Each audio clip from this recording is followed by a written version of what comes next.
Assalamualaikum warahmatullahi wabarakatuh.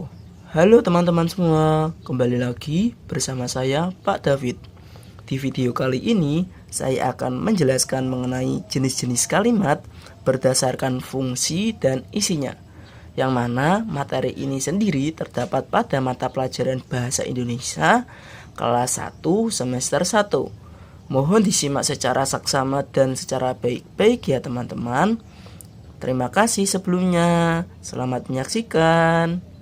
Nah, yang pertama ada kalimat berita. Kalimat berita ialah kalimat yang digunakan untuk menyampaikan berita atau informasi. Pastinya teman-teman di sini tanpa sadar telah mampu menggunakan dan mengaplikasikan kalimat berita dalam kehidupan sehari-hari. Bagaimana sih ciri-cirinya? Berikut ini ciri-ciri dari kalimat berita. Yang pertama, penulisannya selalu diakhiri dengan tanda baca titik. Yang kedua, intonasinya netral alias tidak meninggi atau tidak menurun. Contohnya, Hasna sedang belajar.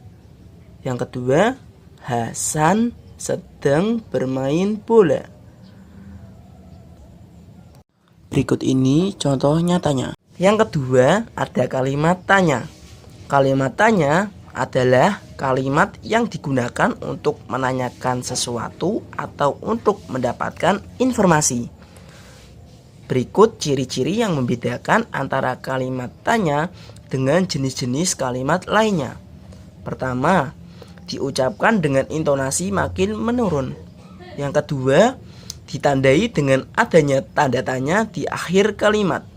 Yang ketiga, biasanya terdapat tambahan kata kah seperti apakah, siapakah, dimanakah, dan lain sebagainya. Yang keempat, atau dapat diawali dengan kata-kata tanya seperti apa, siapa, mengapa, kapan, di mana, dan bagaimana. Lantas, untuk kata-kata tanya tadi, bagaimana cara penggunaannya? Berikut ini telah Bapak rangkum mengenai kata-kata tanya yang telah Bapak sebutkan tadi. Kata tanya yang pertama yakni apa? Kata apa digunakan untuk menanyakan hal atau sesuatu yang tidak atau belum diketahui. Umumnya menanyakan benda, perbuatan, kondisi, dan masih banyak lagi. Contoh dari kata tanya apa yang digunakan dalam sebuah kalimat yakni apa yang sedang kamu lakukan, apa yang terjadi. Nah, untuk pemahaman yang lebih banyak dan lebih mendalam, coba perhatikan gambar kedua. Ada kata tanya siapa. Kata siapa digunakan untuk menanyakan nama orang sebagai pelaku dalam peristiwa yang terjadi. Untuk menjawab pertanyaan siapa, kalian dapat menjawabnya dengan orang ataupun subjek atas pertanyaan yang telah diajukan. Contohnya, siapa namamu? Siapa yang menangis? Ketiga, ada kata tanya mengapa. Kata mengapa digunakan untuk menanyakan sebab atau alasan peristiwa dapat terjadi. Contohnya, mengapa kamu menangis? Mengapa ayah marah? Kelima, ada kata tanya di mana. Kata di mana digunakan untuk menanyakan tempat peristiwa terjadi, atau dapat juga menanyakan lokasi yang akan, sedang, atau telah didatangi. Contoh dari kata tanya di mana yakni di mana kamu membeli boneka Labubu? Di mana keberadaan Mita sekarang? Yang terakhir ada kata tanya bagaimana. Kata bagaimana merupakan sebuah kata tanya yang digunakan untuk menanyakan keadaan suatu peristiwa atau cara sesuatu yang tidak atau belum diketahui. Jawaban atas pertanyaan tersebut dapat berupa suatu hal, cara, ataupun proses. Contohnya, bagaimana cara membuat nasi goreng?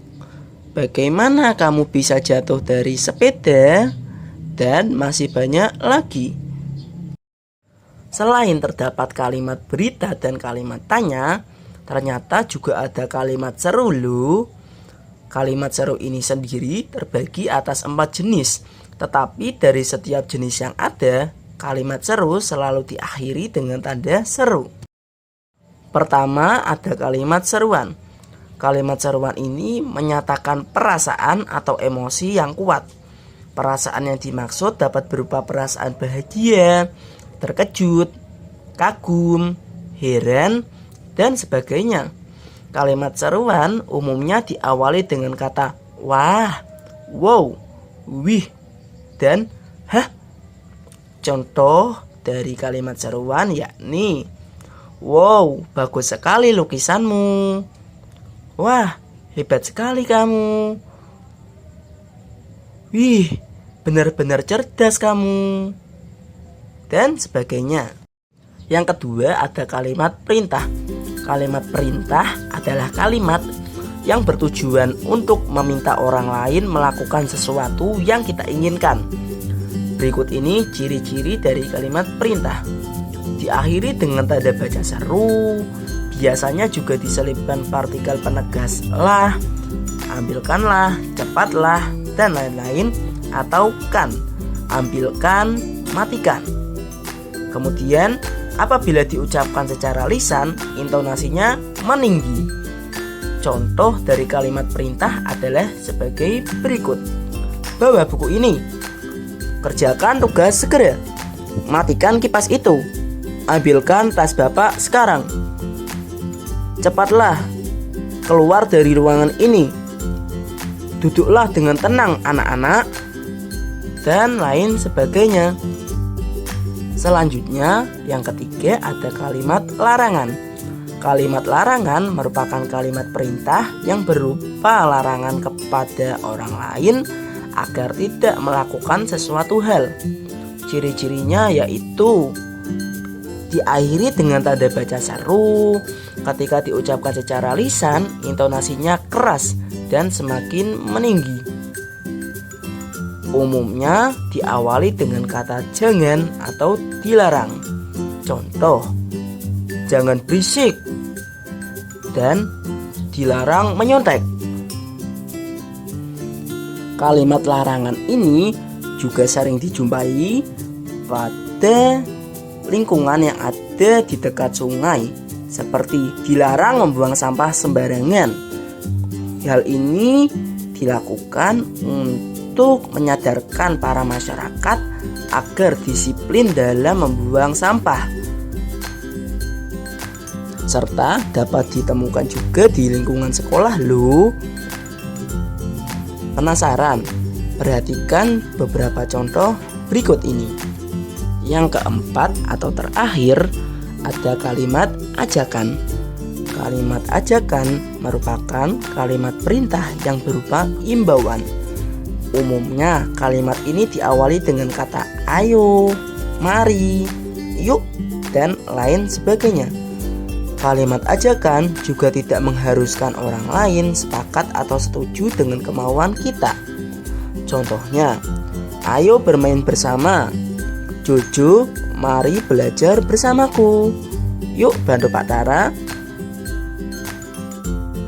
Usai sudah pembahasan dan penjelasan Bapak mengenai jenis-jenis kalimat berdasarkan fungsi dan isinya.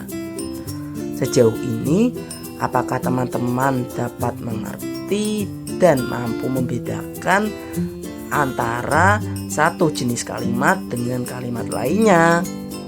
Untuk lebih memahami berbagai macam jenis kalimat yang telah Bapak sampaikan tadi, coba kerjakan latihan soal berikut ini dan tuliskan jawaban kalian di kolom komentar ya. Bapak tunggu jawaban dari anak-anak hebat seperti kalian. Demikian pembahasan materi yang dapat saya sampaikan. Atas perhatiannya saya ucapkan terima kasih banyak. Semoga video ini dapat bermanfaat bagi teman-teman semua. Dan sebelum saya tutup, teman-teman dapat request ingin dijelaskan materi tentang apa lagi nih? Sampaikan di kolom komentar ya. Saya tunggu. See you. Wassalamualaikum warahmatullahi wabarakatuh.